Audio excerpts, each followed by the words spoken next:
Goeiedag, welkom by nog 'n life coaching video.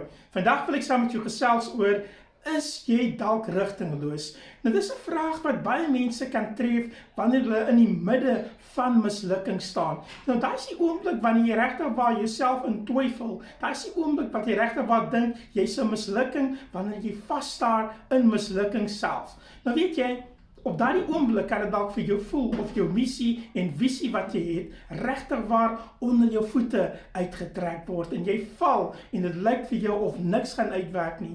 Maar ek het goeie nuus vir jou. Wanneer jou deursettingsvermoë regtig waar on point is, sal jy opstaan, jouself afskud en verder vorentoe beweeg. Dit is wat jy moet doen.